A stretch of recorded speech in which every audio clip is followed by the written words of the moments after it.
अब आगे बढ़ते हैं। अब हम लोग एक एक करके सारे थर्मोडायनेमिक प्रोसेस को देखेंगे। सबसे पहला चीज हम लोग जो फॉर्मूला यूज करेंगे उसमें आएगा Q minus W equal to delta E। आपकी बताइए ये कब कब लगा सकते हैं? तो एनी थर्मोडायनेमिक प्रोसेस में लगा सकते हैं। ये कहीं भी लगाया जा सकता है, किसी भी थर्मोडायनेमिक प्रोसेस में लगाया जा सकता है। और दूसरा किसी भी सब्सटेंस के लिए लगाया जा सकता है, एनी सब्सटेंस, है ना। ये जरूरी है यहाँ पे इक्वेशंस के साथ लिखना, क्योंकि देखेंगे आप एक ही प्रोसेस के अंदर बहुत सारे ऐसे इक्वेशंस होंगे जो किसी भी सब्सटेंस के साथ लगा सकते हैं, और कुछ ऐसे इक्वेशंस होंगे जो केवल आइडियल गैस के साथ लगा सकते हैं, है ना। कुछ इक्वेशंस होंगे जो केवल एडियाबैटिक प्रोसेस में लगेगा, कुछ इक्वेशन होगा जो केवल आइसोबैरिक प्रोसेस में लगेगा, इसलिए सारे प्रोसेस को भी लिखना जरूरी है। सेकंड आता है, आपने सुना होगा PV इक्वल्स टू nRT। ये कहां लगा सकते हैं? तो पहले तो एनी थर्मोडायनेमिक प्रोसेस में लगा सकते हैं। प्रोसेस में तो कोई दिक्कत है नहीं, सारे प्रोसेस में इसको यूज किया जा सकता है। लेकिन अगर इसको यूज करके किसी इक्वेशन को डिराइव किया गया तो वो इक्वेशन केवल आइडियल गैस के लिए एप्लीकेबल होगा। Very very important. तो चलिए इस इंफॉर्मेशन के साथ सबसे पहले प्रोसेस की शुरुआत करते हैं, और उसका नाम है आइसोबैरिक प्रोसेस। आपको नाम याद रखने के लिए शुरुआत में बच्चों को दिक्कत भी होता है। आपको यहां पे बार से रिलेट करना है। Bar is one of the unit of pressure. तो आइसोबैरिक प्रोसेस आप याद रखेंगे, एक ऐसा प्रोसेस जिसमें क्या कांस्टेंट हो, प्रेशर कांस्टेंट। ठीक है। अच्छा, इसके साथ एक और इंपॉर्टेंट पॉइंट है कि work done equals to integration PdV। ये भी आपको ध्यान रखना है। ये कहां पे लगा सकते हैं? एनी थर्मोडायनेमिक प्रोसेस, और किस सब्सटेंस के लिए? Any substance. ठीक है। चलिए, तो प्रेशर कांस्टेंट होना चाहिए आइसोबैरिक प्रोसेस में। अब ध्यान से देखने की कोशिश करें, अगर प्रेशर कांस्टेंट है तो अगर इसके अंदर हम लोग वर्क डन निकालना चाहते हैं, वर्क डन पहले निकालना चाहते हैं, तो वर्क डन क्या होगा? इंटीग्रेशन PdV तो इसमें लगा सकते हैं, किसी भी प्रोसेस में लगाया जा सकता है ये। लेकिन अब यहां पे एक स्पेशल केस ले रहे हैं, वो है प्रेशर कांस्टेंट। तो इंटीग्रेशन से वो बाहर आ जाएगा। कहां से कहां तक इंटीग्रेट करेंगे? V1 से V2 तक, मतलब initial volume to final volume, क्योंकि इंटीग्रेशन हो रहा है किसके रेस्पेक्ट में? वॉल्यूम के रेस्पेक्ट में। प्रेशर कांस्टेंट है, बाहर निकल गया, dV का इंटीग्रेशन क्या हो गया बोलो? V कहां से कहां तक? V1 से V2 तक, यानी ये हो गया P डेल्टा V। अब बताओ P delta V work done आप कहां लगाएंगे? केवल और केवल आइसोबैरिक कंडीशन में लगाएंगे, क्योंकि आपने प्रेशर कांस्टेंट अज्यूम करके इसको डिराइव किया है। So it is only applicable for isobaric process, IBP, और किसी सब्सटेंस के लिए यस AS, एनी सब्सटेंस। आ रहा है समझ में? अब यहां पे आगे बढ़ने से पहले एक और इंपॉर्टेंट चीज करते हैं, हम लोग आइडियल गैस को लेते हैं। अब आइडियल गैस जैसे ही मेंशन कर लिया, तो इसके आगे के जो भी इक्वेशंस होंगे वो केवल किसके लिए लगेंगे? आइडियल गैस के लिए। हम लोग यूज करेंगे PV equals to nRT। Pressure constant है और प्रोसेस हो रहा है, तो वॉल्यूम बढ़ेगा, टेम्परेचर बढ़ेगा। बढ़ेगा कि नहीं बताओ? PV2 इक्वल्स टू nRT2, ऐसा लिख सकते हैं। वॉल्यूम चेंज हुआ, टेम्परेचर चेंज हुआ। अगर आप दोनों का रेशियो देखेंगे तो आएगा V1 by V2 equals to T1 by T2, यानी बेसिकली V by T। ये तो एक तरीका हो गया, है ना। या इसको और भी तरीके से लिखा जा सकता है, V1 by T1 equal to V2 by T2, ऐसा भी लिख सकते हैं। दूसरा एक और तरीका है इसी चीज को पाने का, वो है PV इक्वल्स टू nRT। अगर इसमें आप ध्यान से देखें और आपने प्रेशर को कांस्टेंट कर लिया, तो वॉल्यूम को क्या लिख पाएंगे? nRT by P। P अगर कांस्टेंट है तो ये पूरा कांस्टेंट हो गया। आप देखिए V को अगर y एक्सिस पे रखें और टेम्परेचर को x एक्सिस पे, तो ये y इक्वल्स टू mx जैसा इक्वेशन है। मतलब अगर आप VT graph for isobaric process draw करना चाहते हैं, VT graph for isobaric process, तो क्या आएगा? वो एक straight line passing through origin आएगा। लेकिन ये स्ट्रेट लाइन इधर हम लोग क्या रखेंगे? डॉटेड रखेंगे। क्यों रखेंगे डॉटेड भाई? क्योंकि टेम्परेचर, एब्सोल्यूट टेम्परेचर 0 अभी तक हम लोग पहुंच नहीं पाए हैं, तो इसलिए VT ग्राफ जो होगा वो एक कांस्टेंट होगा, इस तरह का ग्राफ। अगर मान लीजिए प्रेशर वॉल्यूम ग्राफ पूछेगा, प्रेशर वॉल्यूम, तो ये एक कांस्टेंट ग्राफ अगेन होगा। होगा कि नहीं होगा बताओ? तो ये ग्राफ की बात हो गई। यहाँ पे भी आपको दिख रहा है V/T का जो रेशियो होगा वो NR/P आया, तो आइसोबैरिक कंडीशन में ये पूरा कांस्टेंट है, यानी कह सकते हैं कि V/T क्या होगा वो लोग कांस्टेंट। और यहाँ से भी आपको यही समझ में आएगा कि आप कह पाएंगे कि V1/T1 इक्वल टू V2/T2। ये हो गया आइसोबैरिक कंडीशन में। अब आइसोबैरिक कंडीशन में अगर हम लोग first law of thermodynamics use करें तो QP minus WP equals to delta U। PP लिखा हुआ है for constant pressure, heat absorbed at constant pressure, work done at constant pressure equals to delta U। Delta U सबके लिए same रहता है ना, अभी अभी हमने बात किया, किसी भी प्रोसेस के लिए देखें डेल्टा U सेम रहेगा। अच्छा, आप QP को क्या लिख पाएंगे? आप QP को लिख पाएंगे NCP डेल्टा T, लिख पाएंगे कि नहीं लिख पाएंगे बोलिए? जहां CP क्या है? Molar specific heat capacity at constant pressure, so QP equals to NCP delta T आप लिख पाएंगे।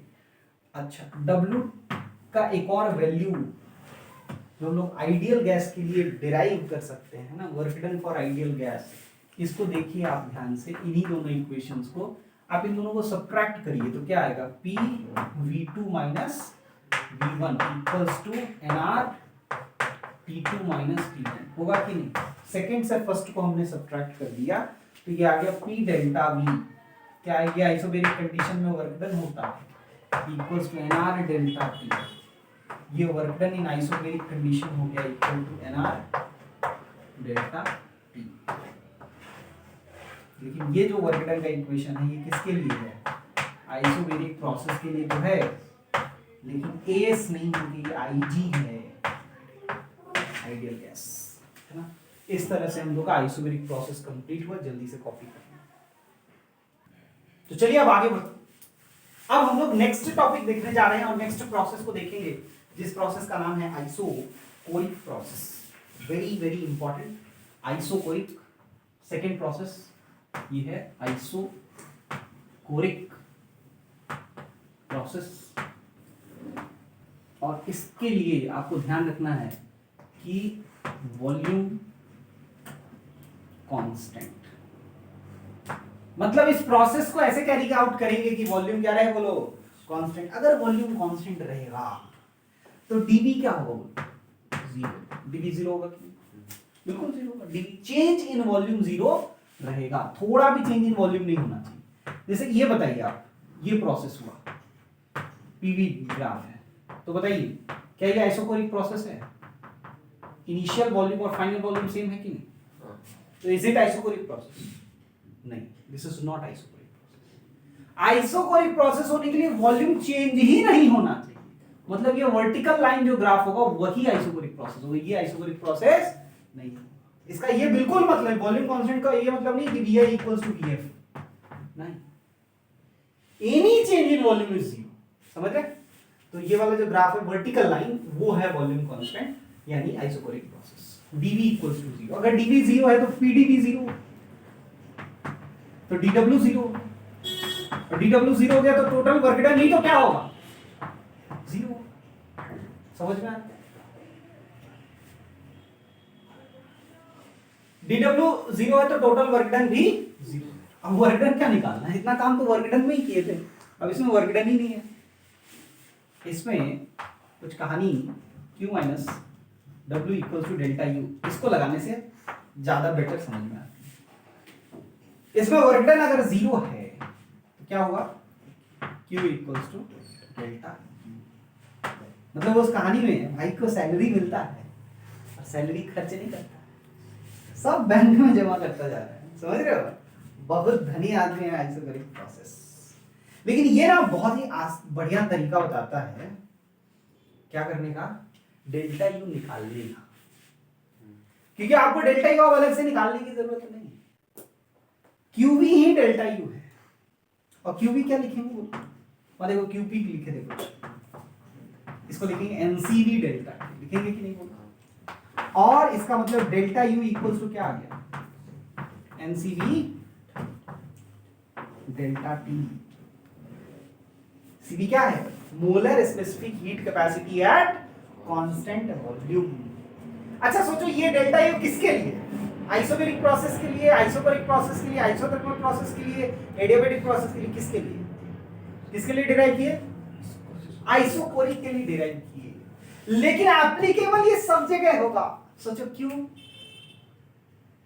क्योंकि डेल्टा यू पाथ डिपेंडेंट नहीं होता है, वो प्रोसेस पे डिपेंड नहीं करता। तो यहां लिखेंगे although this has been derived for isochoric process, derived for isochoric process. हो गया ना कितना isochoric process, but applicable for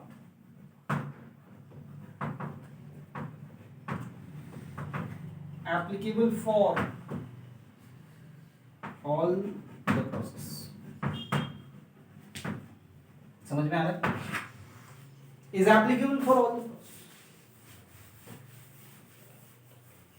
अब देखिए कहानी को और आगे बढ़ाते हैं। आइसोकोरिक प्रोसेस में वर्णन तो नहीं निकला, लेकिन और दूसरी कहानियां तो है ना इसमें भी। सबसे पहले देखिए यहां पे पीवी इक्वल्स टू एनआरटी लगा सकते हैं। तो पीवी इक्वल्स टू एनआरटी लगाएंगे, इसमें वॉल्यूम कांस्टेंट है तो पी इक्वल्स टू लिखेंगे एनआर बाई वी। ठीक है,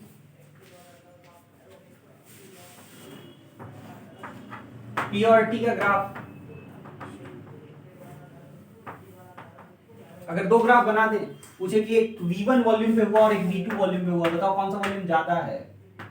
V2 ग्रेटर देन V1। दिख रहा है? इसका स्लोप ज्यादा मतलब वॉल्यूम कम, स्लोप कम मतलब वॉल्यूम ज्यादा।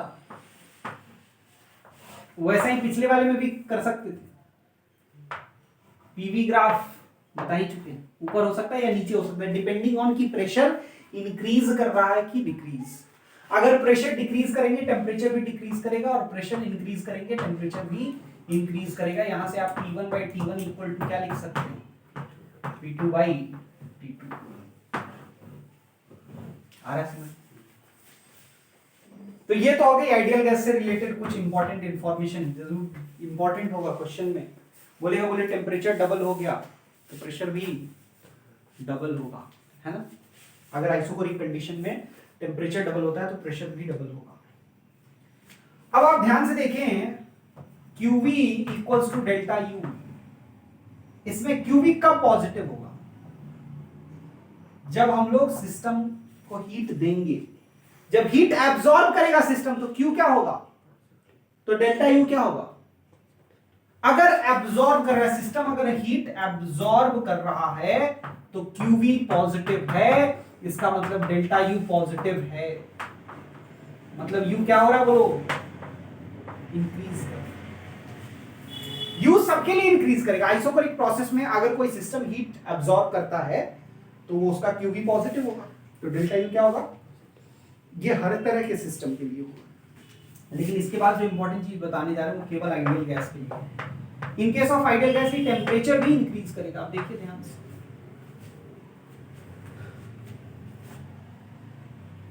डेल्टा यू जो है वो केवल डिपेंड करता है टेम्परेचर पे।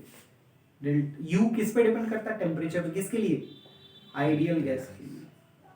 तो इंटरनल एनर्जी तो इंक्रीज कर रहा है, लेकिन आइडियल गैस के लिए टेम्परेचर भी इंक्रीज करेगा। कोई दिक्कत? उसी तरह से अगर हीट इजेक्टेड है तो QV क्या होगा? नेगेटिव, मतलब डेल्टा यू नेगेटिव, मतलब यू डिक्रीज कर रहा है, मतलब आइडियल गैस अगर होगा तो टेम्परेचर भी डिक्रीज करेगा। आ रहा है समझ? ये हो गया आइसोकोरिक प्रोसेस की बात। डेल्टा यू निकाल लिए, QV निकाल लिए।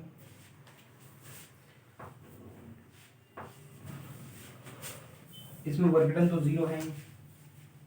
इससे रिलेटेड और कुछ चीजें पढ़नी है, पहले इतना कॉपी करिए फिर आगे बढ़े। चलिए, तो यहां तक जो हमने पढ़ा, अब उसके बेसिस पे एक बहुत ही इंपॉर्टेंट चीज पूछा जाता है कि मेयर्स फॉर्मूला डिराइव करो। क्या डिराइव करो बोलो? मेयर्स फॉर्मूला बहुत ही इंपॉर्टेंट है। आपने सुना होगा Cp minus Cv equals to R। अगर आपने केमिस्ट्री में पढ़ा है थर्मोडायनेमिक्स तो वहां भी पढ़ा होगा Cp minus Cv equals to R, है ना। इसी को हम लोग मेयर्स फॉर्मूला कहते हैं। तो क्वेश्चन है हमारे पास derive Cp minus Cv equals to R। अब देखिएगा बहुत ही इंपॉर्टेंट तरीके से इसको डिराइव करते हैं। सबसे पहले हम लोग क्या करते हैं, for isochoric process, isochoric process के लिए Q minus W equals to delta E, W equals to 0, so QV equals to delta E। मतलब डेल्टा U क्या लिख सकते हैं, NCV डेल्टा T लिख सकते हैं। और ये डेल्टा U क्या सब में लगा सकते हैं? Is it applicable only for isochoric process?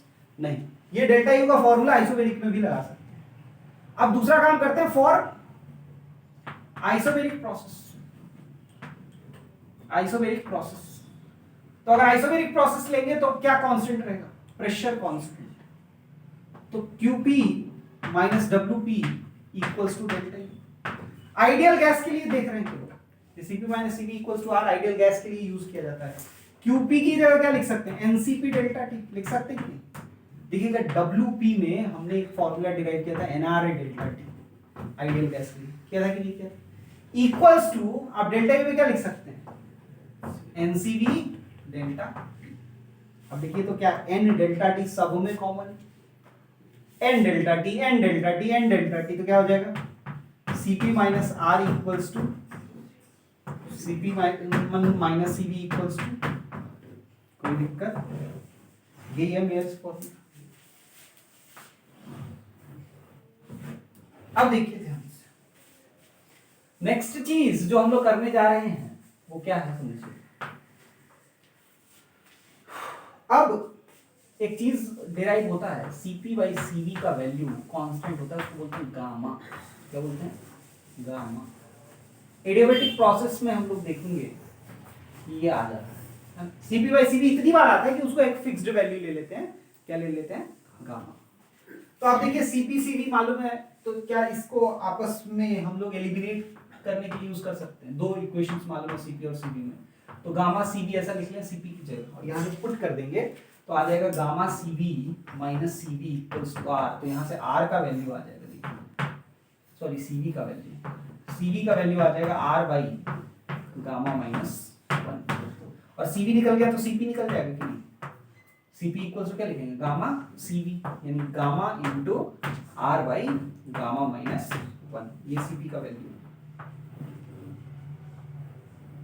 समझ में आया। अब यहां से कुछ इंपॉर्टेंट चीजें हम लोग को समझनी है, जैसे degree of freedom, law of equipartition of energy, उसको समझेंगे। पहले इतना कॉपी कर देखिएगा ध्यान से। एक टर्म हम लोग देखेंगे डिग्री ऑफ फ्रीडम। क्या होता है degree of freedom? Degree of freedom दो तरह से डिफाइन करते हैं। ये होता, एक तरह होता है number of independent ways, number of independent ways in which a molecule or body, molecule ले रहे हैं क्योंकि molecular level की बात कर रहे हैं, है ना, can gain energy। Kinetic energy के बारे में ज्यादातर बोला जाता है कि जितने अलग अलग तरीके से वो एनर्जी गेन कर सकता है। जैसे एक मोनो एटॉमिक बॉडी, तो वो किधर किधर जा सकता है, सोचो, एक्स में भाग सकता है, वाई में भाग सकता है, जेड में भाग सकता है। तो ये तीन इंडिपेंडेंट डायरेक्शन। अब बोलोगे सर बीच में भी भागेगा, तो बीच वाला जो है इंडिपेंडेंट नहीं है, उसके वेलोसिटी के कंपोनेंट को एक्स और वाई में ब्रेक कर सकते हैं। समझ रहे? एक्चुअली में जब तीनों में भागता है तो तीनों में इसके पास एनर्जी रहता है, वो बीच में ही भाग रहा होगा, स्पेस में कहीं बीच में भाग रहा होगा, उसका कंपोनेंट एक्स में भी होगा, वाई में भी होगा और जेड में भी होगा। ठीक है। दूसरा इसका वो कहते हैं number of coordinates required to describe the motion. Number of coordinates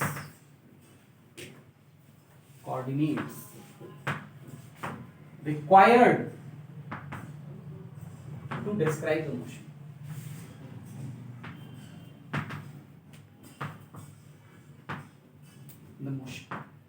मतलब नंबर ऑफ क्वांटिटीज या नंबर ऑफ कोऑर्डिनेट्स बोल सकते हैं टू डिस्क्राइब द मोशन। जैसे ये बॉडी मोनोएटॉमिक ही लेते हैं, ये अगर 3D स्पेस में घूम रहा है तो कितने कोऑर्डिनेट्स की जरूरत है इसके मोशन को डिस्क्राइब करने के लिए? 3। तो इसके पास कितने डिग्री ऑफ फ्रीडम है? 3। ठीक है, तो किसके पास कितना डिग्री ऑफ फ्रीडम है उसकी चर्चा बाद में करेंगे। इस डिग्री ऑफ फ्रीडम से रिलेटेड एक लॉ है जिसको बोलते हैं हम लोग, क्या बोल दो, law of equi partition of energy. Law of equi partition of energy. Equal partition of energy का लॉ क्या कहता है कि ईच डिग्री ऑफ फ्रीडम पर molecule energy is half kT, जहां के क्या है, के इज बोल्ट्जमैन कांस्टेंट। के का वैल्यू आप निकाल सकते हैं R/Na। R जो है यूनिवर्सल गैस कांस्टेंट है और Na जो है एवोगैड्रो नंबर है। तो हर डिग्री ऑफ फ्रीडम के पास, हर मॉलिक्यूल के पास जो एनर्जी होता है पर डिग्री ऑफ फ्रीडम वो होता है हाफ kT। ठीक है, तो अगर पर मोल ईच डिग्री ऑफ फ्रीडम निकालेंगे, पर each degree of freedom per मोल कितना एनर्जी होगा, तो ये एक मॉलिक्यूल का एनर्जी, और एक मोल में कितने मॉलिक्यूल होंगे, Na होंगे कि नहीं? अगर Na नंबर ऑफ मॉलिक्यूल्स हैं तो Na से मल्टीप्लाई करेंगे तो पर मोल एनर्जी आ जाएगा कि नहीं? ये आपका आ जाएगा half k into Na into T। k into Na is R, तो हाफ RT एनर्जी होता है, यही क्या है, पर मोल इतना एनर्जी। और for n mole each degree of freedom कितना एनर्जी रखेगा, each degree of freedom per mole, sorry each degree of freedom for n mole कितना एनर्जी होगा, हाफ nRT। समझ रहे? अब इसके बेसिस पे हम लोग एनर्जी निकालेंगे और उसको इंटरनल एनर्जी से कंपेयर करेंगे, क्योंकि हमको मालूम है आइडियल गैस की बात करें तो आइडियल गैस के पास जो भी इंटरनल एनर्जी होगा वो केवल किस फॉर्म में होगा, काइनेटिक के फॉर्म में होगा। तो काइनेटिक डिग्री ऑफ फ्रीडम की ही बात करेंगे, कोई पोटेंशियल से रिलेटेड किसी डिग्री ऑफ फ्रीडम की बात नहीं। पोटेंशियल इसलिए भी नहीं है क्योंकि उनके बीच में कोई अट्रैक्शन नहीं। तो हम लोग मोनो एटॉमिक गैस से शुरुआत करते हैं, मोनो एटॉमिक गैस से शुरुआत। Number of degree of freedom कितना हो, डिग्री ऑफ फ्रीडम की है, तो ईच मॉलिक्यूल के पास कितना एनर्जी होगा, 3/2 kT एनर्जी पर molecule for mono atomic gas. 3 से मल्टीप्लाई कीजिए क्योंकि ये पर डिग्री ऑफ फ्रीडम था ना, ईच डिग्री ऑफ फ्रीडम के पास इतना एनर्जी, तो 3 डिग्री ऑफ फ्रीडम 3 से मल्टीप्लाई कर दीजिए 3/2 kT। तो बताइए 1 मोल के पास कितना एनर्जी होगा, 3/2 RT। तो n मोल के पास कितना एनर्जी होगा, 3/2 nRT। इसलिए पहले बता दी कि बार बार क्या लिखते रहेंगे, 3/2 nRT इतना एनर्जी उसके पास है। n मोल का एक सिस्टम ले लो, सोचो कितना एनर्जी है, 3/2 nRT, इतना ही काइनेटिक एनर्जी उसके पास है और कहीं से एनर्जी नहीं आ सकता। तो क्या यही उसका इंटरनल एनर्जी? तो इंटरनल एनर्जी उसके लिए क्या लिखेंगे, U इक्वल्स टू 3/2 nRT लिखेंगे कि नहीं? तो अगर इसका डेल्टा U लिखने का मन हुआ तो क्या लिखेंगे, 3/2 nR डेल्टा। अच्छा डेल्टा U सबके लिए अभी निकाले थे, क्या बोलूं, NCV delta T equals to 3/2 nR delta T। n से n कैंसिल हो गया, डेल्टा T से डेल्टा T कैंसिल हो गया, CV का वैल्यू निकल के आ जाता है कितना, 3/2 R। आया समझ? अगर CV मालूम हो गया तो CV थोड़ी छूटेगा, CP इक्वल्स होगा CV प्लस R, क्योंकि CP मैंने CV इक्वल्स टू R था, यानी 3/2 R प्लस R, यानी कि 5R/2। और अगर CP निकल गया तो गामा छूटेगा नहीं, गामा का वैल्यू क्या निकल जाएगा, CP/CV यानी 5R/2 अपॉन 3R/2 यानी 5/3 यानी 1.66 लगभग ये हो गया मोनो एटॉमिक गैस के लिए। जल्दी से कॉपी करिए फिर सेकंड पे आएंगे। अब हम लोग डाई एटॉमिक की बात करेंगे।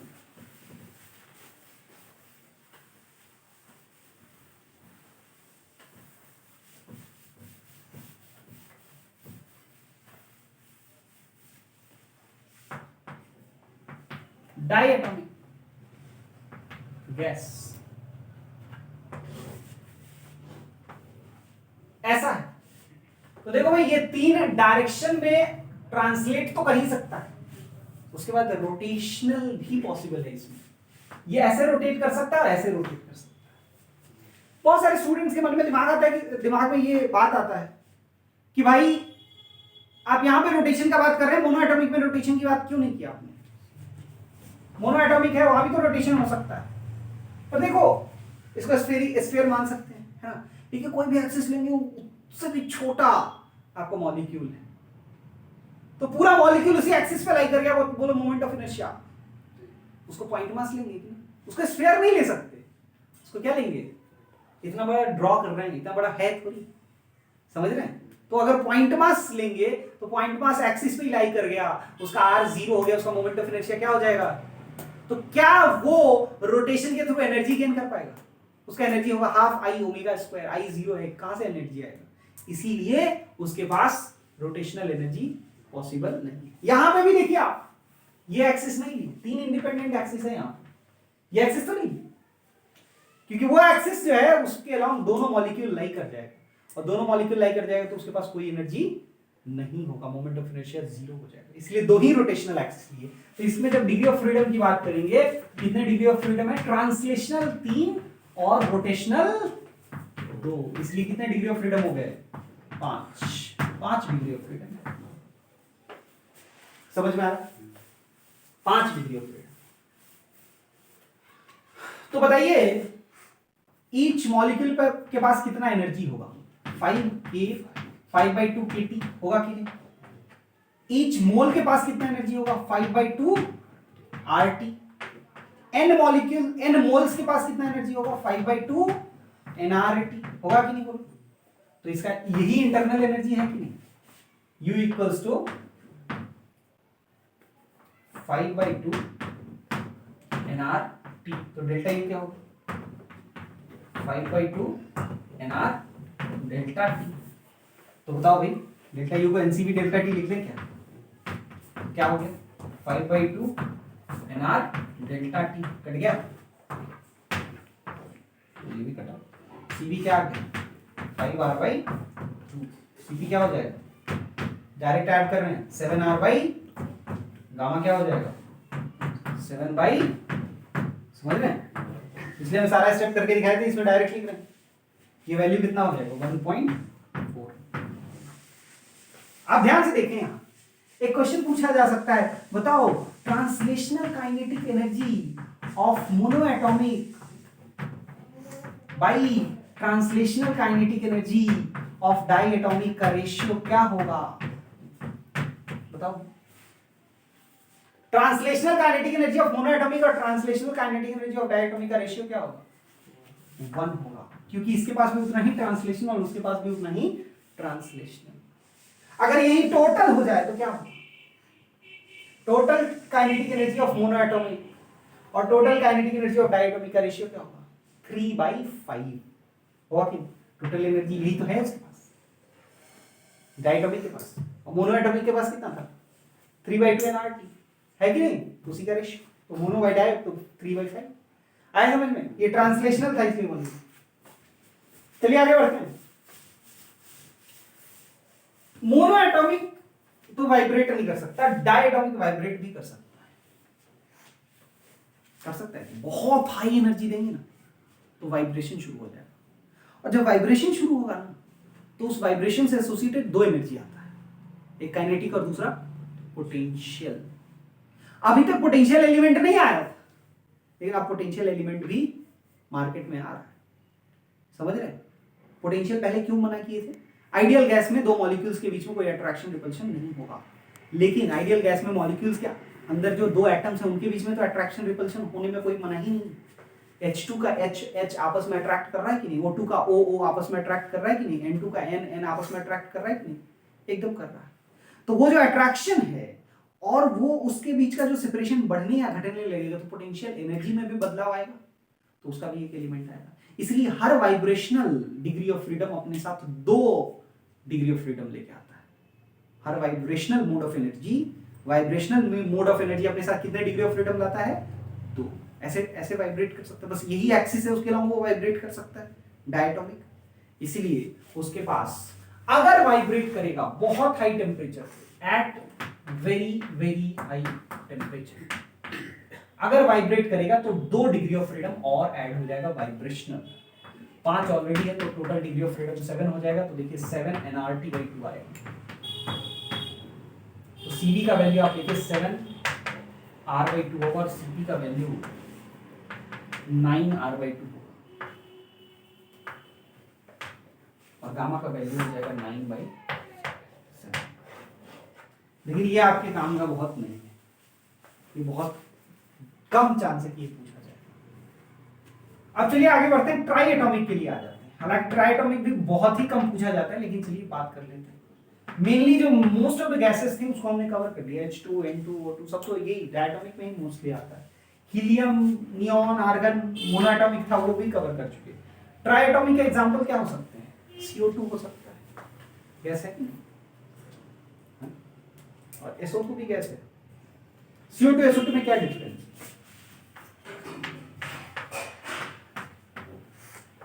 बताओ, पता नहीं कितना बॉन्डिंग है, ऐसा कुछ डिफरेंस होगा क्या? SO2 एंगुलर, लोन पेयर होगा, सल्फर, सल्फर में ऐसे ही लग रहा है कि ज्यादा नहीं है, सल्फर में नहीं होगा लोन पेयर, किसी में होगा। अच्छा चलो H2O ही ले लेते हैं। ऑक्सीजन में शायद हो सकता है, गुलाम से पूछे क्या? नहीं SO2 में होना चाहिए, SO2 में बहुत इलेक्ट्रॉन है यार, कुछ तो लोन पेयर होना चाहिए। अच्छा कोई बात नहीं, H2O तो एंगुलर है, ये बात तो कंफर्म है ना, इसमें तो कोई डाउट नहीं। मान लो यही गैसेस फॉर्म है, ठीक है, तो इनमें और ये दोनों ट्राई एटॉमिक है, क्या डिफरेंस है भाई?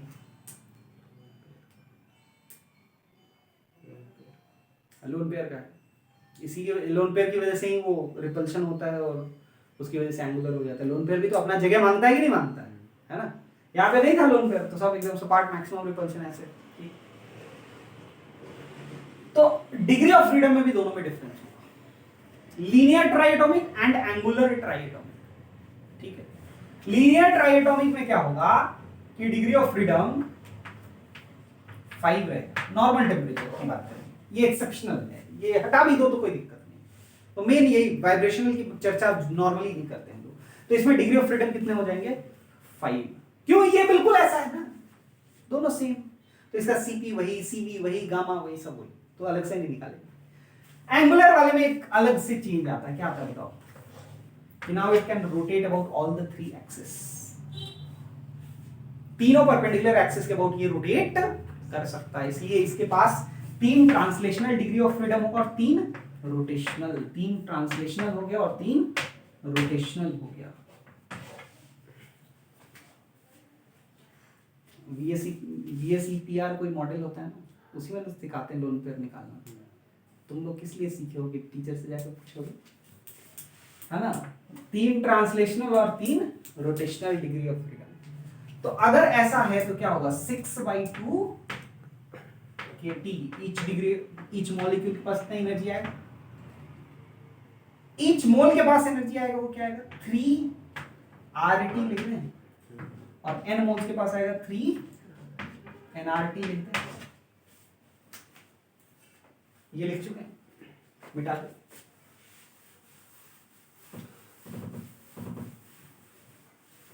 तो कितना हो गया? तो U का वैल्यू हो गया 3nRT, delta U equals to क्या होगा? 3nR delta T। NCV delta T equals to क्या होगा? 3nR delta T। N से N कैंसिल, डेल्टा T से डेल्टा T कैंसिल, CV का वैल्यू 3R, तो CP का वैल्यू 4R, तो गामा का वैल्यू 4/3 यानी 1.3। Gamma of monoatomic greater than gamma of diatomic greater than gamma of triatomic. दिख रहा है? एक जनरल ट्रेंड, बहुत इंपॉर्टेंट क्वेश्चंस में पूछा जाता है। अब इसके बाद एक जनरल डेरिवेशन किया जाता है कि अगर f degree of freedom, f degree of freedom, तो ईच मॉलिक्यूल के पास कितना एनर्जी, f/2 ईच मोल के पास कितना energy, f/2 RT। n moles के पास कितना एनर्जी, f/2 nRT। तो डेल U कितना, f/2 nRT। डेल्टा U कितना, f/2 nR डेल्टा T। तो डेल्टा U को NCV डेल्टा T लिख सकते हैं, f/2 nR delta T। n से n कैंसिल, डेल्टा T से डेल्टा T कैंसिल, CV का वैल्यू आ गया FR/2। ये तो हमेशा आ रहा है। और CV का वैल्यू क्या आ रहा है, FR/2 प्लस R। ये नहीं आ जाएगा F+2 इंटू R/2। तो गामा क्या है, दोनों का रेशियो F+2/F, यानी कि गामा आ जाता है। ऐसे ही रहने दो तो अच्छा है, लेकिन बहुत लोग उसको सिंप्लीफाई और करने की कोशिश करते हैं 2/F। ऐसे रखोगे तो सुंदर है। कैसे, मोनोएटॉमिक के लिए 3 5/3, डायटोमिक के लिए 5 7/5, ट्राइएटॉमिक के लिए, ट्राइएटॉमिक एंगुलर के लिए 6 तो 8/6 यानी 4/3। सब आ जाएगा यहाँ से, जल्दी से कॉपी कर लें। चलिए अब आगे बढ़ते हैं। अब हम लोग आइसोथर्मल प्रोसेस देखने जा रहे हैं। आइसोथर्मल प्रोसेस देखिएगा ध्यान से। आइसोथर्मल प्रोसेस क्या होता है, इस प्रोसेस में टेम्परेचर क्या रहता है, कांस्टेंट। टेम्परेचर कांस्टेंट है। अगर टेम्परेचर कांस्टेंट है तो क्या क्या चीज कह सकते हैं, आप देखिएगा U जो है वो डायरेक्टली प्रोपोर्शनल टू टेम्परेचर है। तो टेम्परेचर कांस्टेंट है तो dt, चलिए, तो अगर टेम्परेचर कांस्टेंट है तो dt क्या होगा, स्मॉल चेंज इन टेम्परेचर 0 होगा। U directly proportional to T होता है फॉर आइडियल गैस, होता है कि नहीं। तो आइडियल गैस के केस में इंटरनल एनर्जी भी क्या रहेगा, कांस्टेंट, और डेल्टा U क्या हो जाएगा, बोलो 0। तो यहां पे देखिए शुरुआत में ही कहानी आइडियल गैस में पहुंच गई, तो इसके आगे जो भी पढ़ेंगे सब आइडियल गैस के लिए होगा। जैसे उदाहरण के लिए Q माइनस W अगर लगाएंगे इक्वल टू डेल्टा U, तो डेल्टा U 0, और डेल्टा U 0 तो Q minus W equals to 0, मतलब Q इक्वल्स टू W। ये दूसरा प्राणी, सैलरी मिलता है सब खर्चा करता है, समझ रहे हैं, कुछ सेविंग नहीं। ये स्थिति है इसका। तो अगर हीट एब्जॉर्ब करता है तो ये पूरा पूरा वर्क डन में खर्च कर देता है। अब इसका वर्क डन निकालना है, और वर्क डन और हीट दोनों इक्वल होगा। तो वर्क डन कैसे निकाला जाए, वर्क डन निकालने के लिए, अच्छा इससे पहले हम लोग PV इक्वल्स टू nRT भी लगा ही है। PV equals to nRT, graph भी ड्रॉ कर लेंगे। टेम्परेचर अगर कांस्टेंट है, और अगर हम ग्राफ किसका ड्रॉ करेंगे, इसका सबसे इंपॉर्टेंट ग्राफ होता है PV ग्राफ। तो V नीचे है ना, तो ग्राफ ऐसा बनेगा। कैसे पता, P की जगह y रख दीजिए, V की जगह x रख दीजिए, equals to some constant k रख दीजिए, तो y इक्वल्स टू k/x। तो y इक्वल्स टू k/x से मतलब ये रेक्टेंगुलर हाइपरबोला ऐसा ग्राफ होता है। और इसमें अगर आपको पता करना हो कि कौन हाई टेम्परेचर और कौन लो टेम्परेचर, ये मान लीजिए T1 ये टेम्परेचर T2, तो आप एक लाइन ड्रॉ कर लीजिए ऐसा। इस लाइन में आपको अगर ध्यान से देखिए तो वॉल्यूम कांस्टेंट है इस लाइन के लॉन्ग, यहाँ का वॉल्यूम और यहाँ का वॉल्यूम बराबर होगा। अगर वॉल्यूम कांस्टेंट है, इस इक्वेशन को देखिए, तो हाइयर प्रेशर मतलब हाइयर टेम्परेचर। तो देखिए वॉल्यूम कांस्टेंट है, इस पे हाइयर प्रेशर, ये P2 ये P1, P2 greater than P1 तो दिख रहा है, इसलिए T2 भी ग्रेटर देन P1 होगा। ठीक है, ऐसे हम लोग कंपैरिजन कर लेते हैं। आ गया समझ में। अच्छा, टेम्परेचर अगर कांस्टेंट है तो आपको पता चलेगा कि PV कांस्टेंट होना चाहिए। और पी वी कॉन्स्टेंट है तो हम लोग लिख पाएंगे P1 V1 equals to P2 V2। आया समझ? ये हो गया। और आगे बढ़ो। अब वर्क डन की तरफ बढ़ो। वर्क डन निकालने के लिए हमको अगेन वही यूज करना है, इंटीग्रेशन ऑफ पीडीवी। ये किसी भी प्रोसेस और किसी भी सब्सटेंस के लिए लगा सकते हैं, लेकिन यहाँ पे अब काम ही हो रहा है केवल आइडियल गैस के। Work done equals to integration of P की जगह लिख लेते हैं nRT/V। फायदा क्या हुआ, V के रेस्पेक्ट में इंटीग्रेट कर रहे हैं तो V से कोई दिक्कत है नहीं, और टेम्परेचर कांस्टेंट है तो वो बाहर निकल जाएगा, तो nRT बाहर आ गया। कहां से कहां तक इंटीग्रेट करें, V1 से V2, dV/V बच गया, उसका इंटीग्रेशन होता है ln V। कहां से कहां तक, V1 से V2। ये वर्क डन हो गया। अब इसके बाद क्या करेंगे, W equals to nRT ln V2 minus ln V1 आएगा कि नहीं। तो W क्या आ गया, nRT ln V2 upon V1। Are समझ में, ये वर्क डन है। और ध्यान रखना, हीट निकालने बोलेगा तो हीट भी इस सिस्टम का उतना ही होगा, है ना। अच्छा, इसमें और कुछ चेंजेस करते हैं तो nRT की जगह PV रख सकते हैं, तो PV ln V2 upon V1 ये लिख सकते हैं। अच्छा, इसमें देखिए P1 V1 equal to P2 V2 हमको पता है, तो अगर ये पता है तो आप ध्यान से सोचेंगे तो V2/V1 को कोई चाहे तो P1/P2 भी लिख सकता है। तो अगर ये इससे रिप्लेस करेंगे तो उन दोनों को फॉर्मूला के कॉरेस्पॉन्डिंग दो और फॉर्मूला आएगा। क्या आएगा, work done equals to nRT ln P1/P2 and work done equals to PV, nRT की जगह PV रख के PV ln P1/P2, ये फॉर्मूला होगा। उसके अलावा एक और इंपॉर्टेंट चीज जो यहाँ पे हम लोगों को करना है वो CT निकालना, molar specific heat capacity at constant temperature निकालना। तो वो कैसे निकालेंगे, तो आप देखिए Q at constant temperature equals to NCT delta T, ऐसा कर सकते हैं। अब डेल्टा T यहाँ पे क्या है, 0, तो CT का वैल्यू क्या हो जाएगा। अब एक काम करें, डेल्टा T को यहाँ 0 ना करें, डेल्टा T को डिवाइड कर लें, मतलब CT को अगर लिखेंगे तो लिखेंगे Q at constant temperature N by delta T। Delta T को 0 करेंगे तो CT आएगा इन्फिनिटी। तो मोलर स्पेसिफिक हीट कैपेसिटी है, कोई भी specific heat capacity at constant temperature का वैल्यू क्या होता है, इन्फिनिटी होता है। जल्दी से इतना कॉपी करिए फिर आगे बढ़ेंगे। चलो आगे बढ़ते हैं।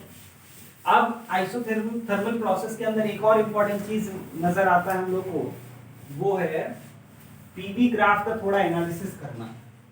देखिएगा ध्यान से, तो अगर इसका पीवी ग्राफ बनाएं तो ऐसा आता है, ठीक है। और इसका जो पीवी ग्राफ है उसके लिए पूरे के लिए टेम्परेचर कांस्टेंट रहता है, इसीलिए इसको हम लोग बोलते हैं आइसोथर्म।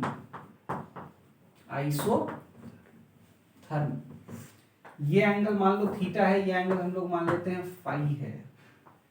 तो हमको tan थीटा और tan फाई का वैल्यू निकालना है, तो ऑब्वियसली tan थीटा जो होगा इसका स्लोप होगा, यानी tan थीटा का वैल्यू क्या लिख पाएंगे, dp/dv। और ये ऑब्वियसली क्या रहेगा, नेगेटिव आएगा कि नहीं बोलो। थीटा ऑब्ट्यूज एंगल दिख रहा है, तो हम लोग dp/dv कैसे निकालते हैं, देखिएगा pv इक्वल्स टू क्या है बोलो, कांस्टेंट है।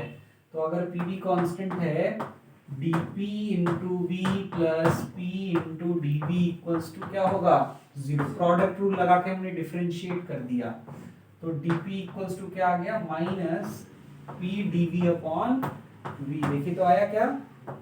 अच्छा, ये आपको पता है कि इसको कंपेयर हम करेंगे dp equals to minus v dv upon v से, इसीलिए bulk modulus in isothermal process कितना आता है, प्रेशर के इक्वल आता है। आता है कि नहीं आता है। अच्छा, और क्या पता चला, dp/dv क्या आया, p/v आएगा कि नहीं, dv इधर आ जाएगा माइनस लगा के, तो tan थीटा का वैल्यू भी निकल गया।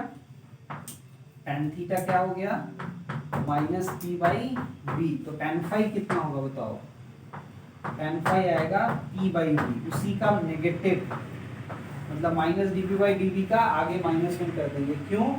क्योंकि थीटा प्लस फाई कितना है 180 डिग्री, तो tan थीटा और tan फाई में एक माइनस का बस रिलेशन होगा, tan 180 minus phi equals to minus tan phi, है ना। तो यहाँ से ये आ गया, इसका क्या काम है आगे देखेंगे। एक इम्पॉर्टेंट टर्म आप यहाँ पे ये ध्यान रख सकते हैं, two isotherms can never intersect each other. Two isotherms can never intersect, कभी भी इंटरसेक्ट नहीं कर सकते, ठीक है, फॉर अ गिवन सिस्टम। जल्दी से कॉपी करिए। चलिए अब शुरू कर रहे हैं हम लोग एडियाबेटिक प्रोसेस। क्या होता है एडियाबेटिक प्रोसेस? ये वो प्रोसेस होता है इसमें no exchange of heat takes place, no exchange of heat takes place, कोई हीट एक्सचेंज नहीं होता बिटवीन सिस्टम एंड सराउंडिंग। मतलब हीट ना तो सिस्टम एब्जॉर्ब कर सकता है और ना इजेक्ट कर सकता है। तो अगर आप ध्यान से देखें तो Q minus W equals to delta U, W equals to minus delta. ये कौन आदमी है? ये बेरोजगार आदमी है, इसको सैलरी नहीं मिलता, बेचारा जो भी खर्च कर रहा है पहले से जो सेविंग्स है उसका, उसी को खर्च कर रहा है, लॉन्ग टर्म में बेरोजगार हो गया। तो work done equals to minus delta U हो गया। अगर इसमें work done by the system होगा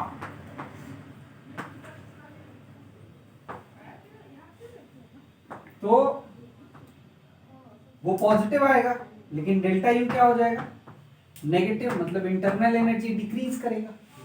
और आइडियल गैस होगा तो टेम्परेचर भी डिक्रीज करेगा। अगर यहीं पे work done on the system हो गया, कोई उस पर खर्च कर दिया, समझ रहे, तो उस समय डेल्टा यू क्या हो जाएगा बोलो? पॉजिटिव, यू इंक्रीज कर जाएगा, टेम्परेचर इंक्रीज करेगा फॉर आइडियल गैसेस। समझ में आया? अच्छा, यहां से वर्क डन बहुत आसान है, डेल्टा यू ऑलरेडी निकाल चुके हैं, बताओ निकाल चुके हैं, minus N C V delta T.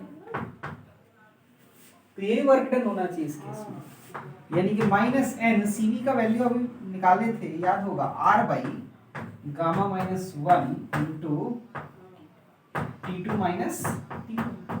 Minus को इधर भेज देंगे तो ये हो जाएगा N R T two minus T one into one minus gamma, है ना। ये वर्क डन का वैल्यू, ठीक है भाई, ये वर्क डन का वैल्यू आ गया। अब हम लोग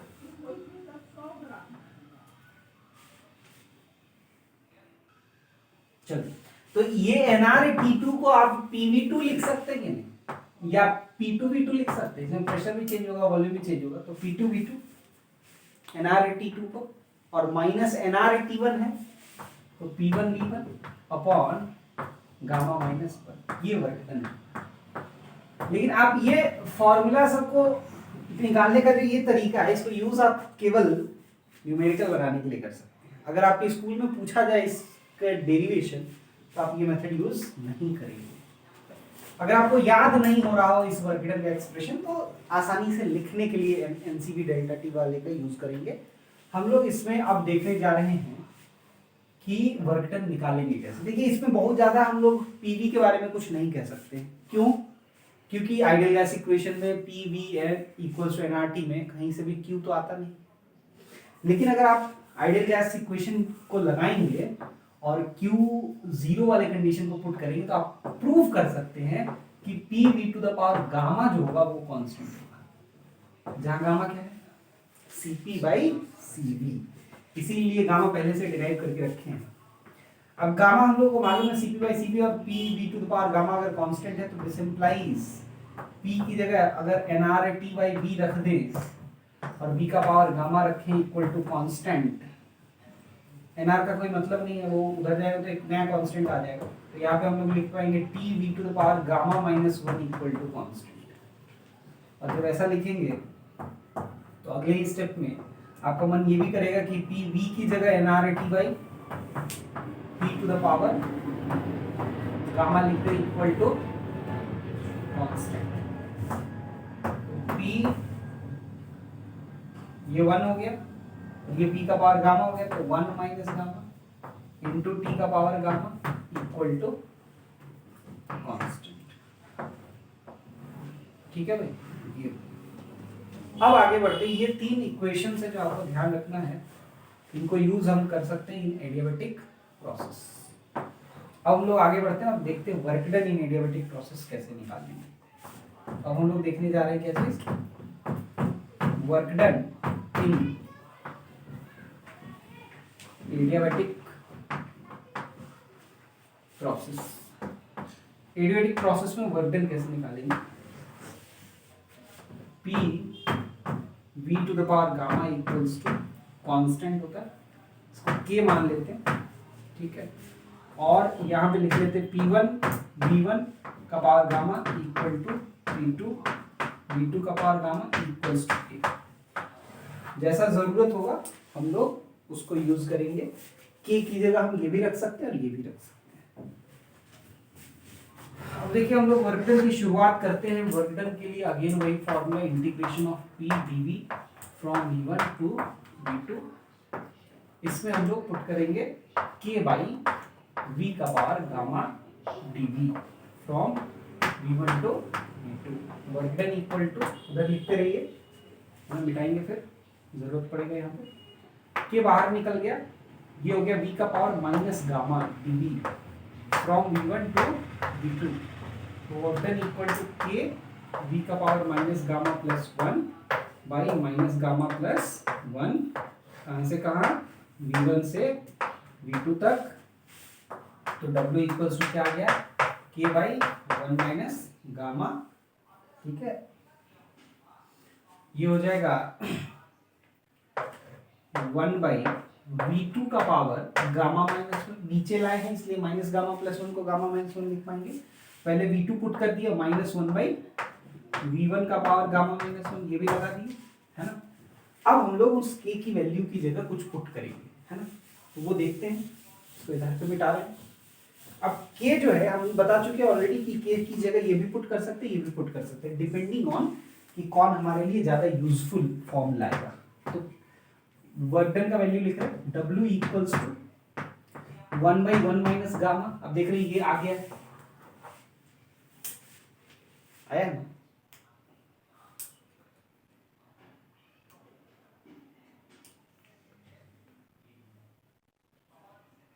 ये गलत लिख दिए थे, ये 1 माइनस गामा ही आएगा, समझ रहे हैं। यहाँ पे 1 माइनस गामा ही था, वो दोबारा लिखते समय गामा माइनस 1, 1 माइनस गामा ही है।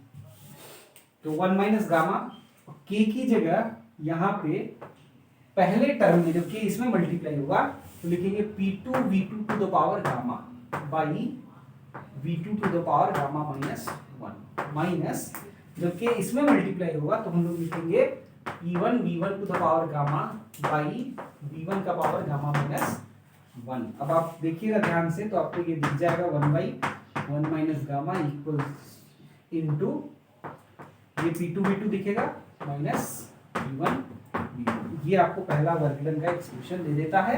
अब दूसरा वर्क डन का एक्सप्रेशन के लिए आप क्या करेंगे, work done equals to 1 by 1 minus gamma P2 V2 की जगह NR T2 माइनस T1। ये भी वही आपको जो जिस वर्क डन से हमने स्टार्ट किया था उसी वर्क डन के एक्सप्रेशन को देता है। इस तरह से हमने ये निकाल लिया। अब आगे बढ़ते हैं और इसमें भी ग्राफ का जो रिलेशन है वो देख लेते हैं।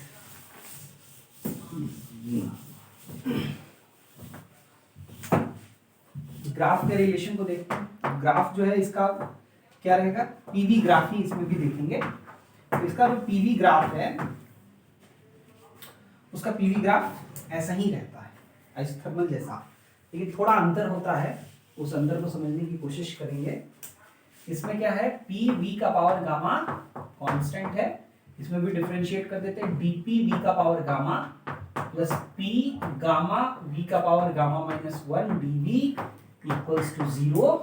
तो क्या हो जाएगा, देखना भाई, यहां से v का पावर गामा माइनस 1 कॉमन ले पाएंगे, तो जैसे ही लीजिएगा dp v plus P gamma dv equals to 0, यानी हो गया dp equals to minus p gamma dv upon v। होगा कि नहीं, ये जीरो नहीं होगा, ये जीरो होगा, इसीलिए ये आया। इसको भी कंपेयर कर लेंगे dp equals to minus b dv by v से, तो हम लोग को दिखता है कि bulk modulus in case of adiabatic process कितना आ जाता है, गामा p आ जाता है। अच्छा, वेव्स में इसका यूज करते हैं हम लोग लैप्लास करेक्शन में। उसके बाद आप देखें तो dp बाई dv के वैल्यू को देखें, dp बाई dv वो कितना आ जाता है, वो आएगा minus gamma p by v, dp by dv, sorry dp by dv का ये वैल्यू, यानी यहाँ पे भी अगर हम लोग ये लाइन ड्रॉ करें और यहाँ थीटा ले और ये फाई लें, तो थीटा और फाई में क्या किस तरह का रिलेशन होगा देखेंगे। पहले tan थीटा लिख लेते हैं, tan थीटा ये हो जाएगा कि tan theta equals to minus gamma p by v, तो tan फाई क्या हो जाएगा भाई, तो tan फाई हो जाएगा equal to gamma p by v, है ना, खाली आगे माइनस लगा देने से हो जाएगा। tan फाई हमने देख लिया। अच्छा, tan फाई में अब ध्यान से देखिए, तो गामा किसका ज्यादा था, मोनो एटॉमिक का सबसे ज्यादा था, उससे कम था डाई एटॉमिक का, उससे कम था ट्राई एटॉमिक का, है कि नहीं भाई। तो यानी कि फाई ऑफ मोनो एटॉमिक सबसे बड़ा आएगा, फाई ऑफ डाई एटॉमिक उससे छोटा आएगा, और उससे छोटा आएगा फाई ऑफ ट्राई एटॉमिक। और साथ ही सोचिए फाई ऑफ आइसोथर्मल उससे भी छोटा है, क्योंकि उसके लिए तो गामा 1 हो जाएगा, आइसोथर्मल के लिए गामा क्या हो जाएगा 1। तब तो इसमें pv to the power gamma equals to constant लिखते हैं, उसमें pv कांस्टेंट लिखते हैं, गामा 1 हो जाएगा। अब देखिएगा ध्यान से, यहाँ भी हम लोग एक टर्म लिख सकते हैं कि टू एडियाबेट्स, इस ग्राफ को हम लोग क्या बोलेंगे, एडियाबेट्स। तो two adiabats can never intersect each other, लेकिन two adiabats of same system, two adiabats of same system can never intersect। हाँ, दो अलग अलग सिस्टम का, जैसे एक मोनो एटॉमिक का है और एक डाई एटॉमिक का है, एक ट्राई एटॉमिक का है, वो आपस में इंटरसेक्ट कर सकता है, ठीक है। लेकिन ये भी ध्यान रखना है, दो आइसोथर्मल और दो एडियाबेटिक आपस में, मतलब एक आइसोथर्मल और एक एडियाबेटिक आपस में इंटरसेक्ट कर सकते हैं, ठीक है।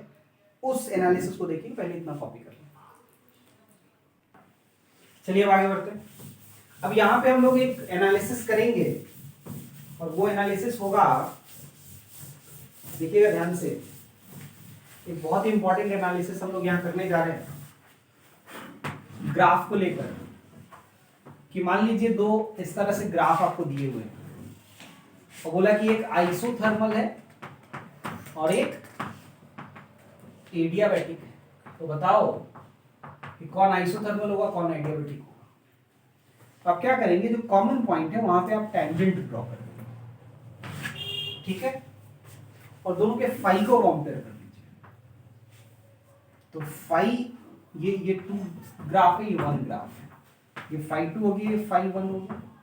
ऑब्वियसली क्लियर दिख रहा है कि फाई 2 इज ग्रेटर देन, है ना, फाई 2 ग्रेटर देन फाई 1 है, तो कौन एडियाबैटिक होगा बताओ, tan phi gamma p by v होगा। उस पॉइंट पे p और v सेम है, उस पॉइंट पे p और v तो सेम है, तो कंपेयर किससे करेंगे, गामा। तो आइसोथर्मल के लिए वो 1 होता है और ये ग्रेटर देन 1 होता है, obviously gamma is always greater than 1, है ना। मतलब कि 2 जो है 2 एडियाबैटिक है और 1 जो है वो क्या है, वो लोग आइसोथर्मल, ठीक है। उसी तरह से एक और ग्राफ दे दिया रह सकता है, दो एडियाबेट्स आपस में अगर सेम सिस्टम के हो तो इंटरसेक्ट नहीं कर सकता, लेकिन एक मोनो एटॉमिक और एक डायटोमिक, या फिर एक डायटोमिक एक ट्राइएटोमिक, ये इंटरसेक्ट कर सकता है। तो पूछा जाए कि भाई 1 और 2 में कौन मोनोएटोमिक कौन डायटोमिक बताओ, तो फिर से वही करेंगे, 5 2 5 1, 5 2 ग्रेटर देन कौन मोनोएटोमिक कौन डायटोमिक। मोनोएटोमिक का गामा जो है वो बड़ा होता है इससे, गामा ऑफ डायटोमिक से, और इसीलिए यहां लिखेंगे कि 5 2 must be of monoatomic and 1 must be of diatomic. आया समझ में? जल्दी से कॉपी करिए।